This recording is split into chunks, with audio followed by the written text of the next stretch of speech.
La Nochebuena se rompió en 1000 pedazos cuando Clara dejó caer la copa de vino y entendió, de golpe, que su matrimonio había llegado al final.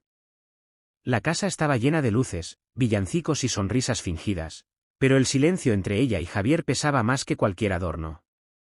Bastó una frase maldicha, siempre lo arruinas todo, para que la verdad saliera a la superficie como una herida abierta. Clara había dejado su trabajo por amor, confiando en un futuro sencillo y compartido. Javier, en cambio, llevaba meses distante, molesto con cada decisión que ella tomaba.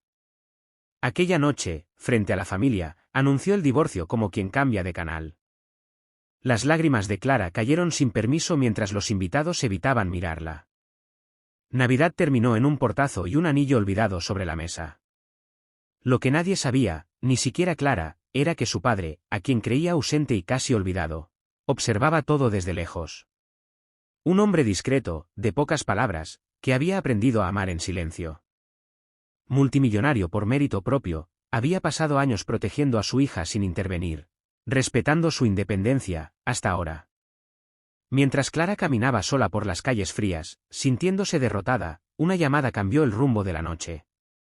No fue una promesa de dinero ni de venganza, sino una voz serena que dijo: «Hija, no estás sola». A veces perderlo todo es el comienzo. Esa Navidad terminó en lágrimas, sí. Pero también sembró la primera chispa de una verdad mayor: el amor propio y la dignidad no se negocian. Y cuando todo parece romperse, puede que, en realidad, esté empezando algo mejor. Los días después de Navidad se deslizaron lentos y pesados, como si el tiempo castigara a Clara por atreverse a recordar. El pequeño piso donde se refugió no tenía luces festivas ni aromas dulces, solo cajas apiladas y un silencio que dolía.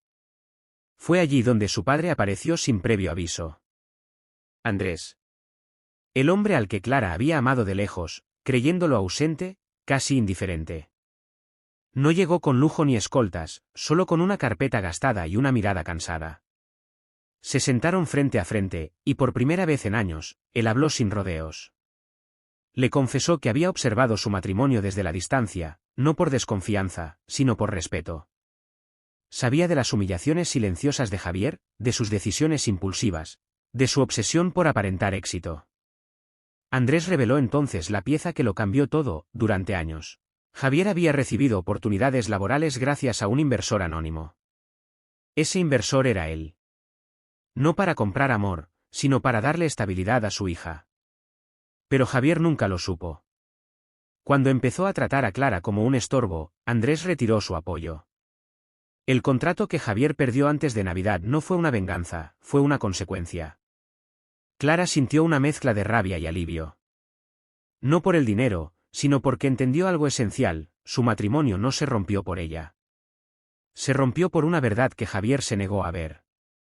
Aquella noche, Clara lloró otra vez. Pero esta vez no fue por pérdida, sino por claridad.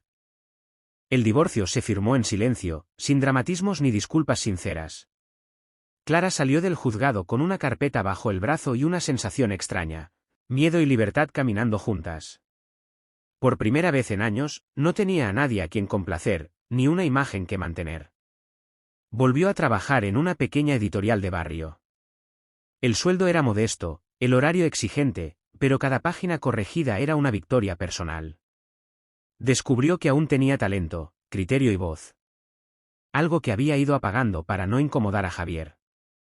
Mientras Clara reconstruía su vida, Javier comenzaba a perder la suya. Sin el respaldo invisible que siempre creyó fruto de su propio mérito, los rechazos se acumularon. Empezó a cuestionarse decisiones que antes defendía con arrogancia. Una noche, al pasar frente a la librería donde trabajaba Clara, la vio reír con sus compañeros. No lo miró. No lo necesitó. Ese fue el golpe más duro. Clara ya no sentía rencor. Había aprendido que sanar no siempre implica olvidar, sino dejar de cargar lo que no es tuyo. Cada día, al cerrar la editorial, caminaba a casa sintiéndose un poco más fuerte. Por primera vez, no estaba sobreviviendo. Estaba despertando. Andrés nunca le ofreció dinero fácil. En lugar de eso, le ofreció algo más incómodo: responsabilidad. Le habló de su pasado, de cuando llegó a España con poco más que una idea y una ética inquebrantable. Le contó cómo perdió todo una vez por confiar en las personas equivocadas y cómo aprendió que el verdadero poder es mantenerse fiel a uno mismo. Inspirada, Clara decidió estudiar gestión editorial. No quería favores, quería crecer con mérito propio. Las noches se llenaron de apuntes, café y dudas, pero también de ilusión. Cada logro era suyo. Cada error también.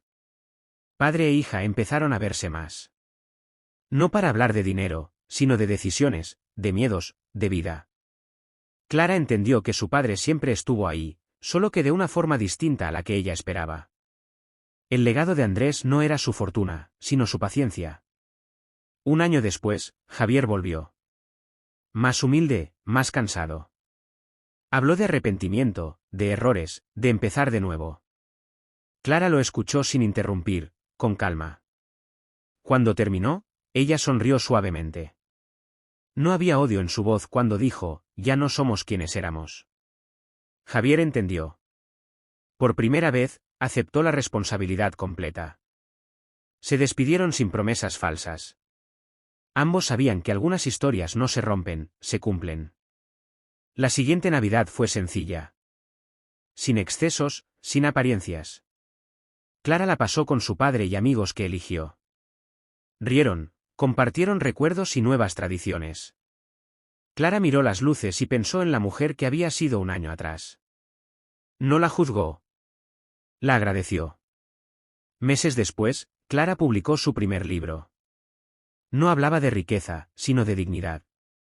Conectó con miles de personas. Aquella Navidad que terminó en lágrimas no fue el final. Fue el punto exacto donde Clara empezó a encontrarse a sí misma. Porque a veces, perderlo todo, es la forma más honesta de empezar de verdad. Estrella brillante.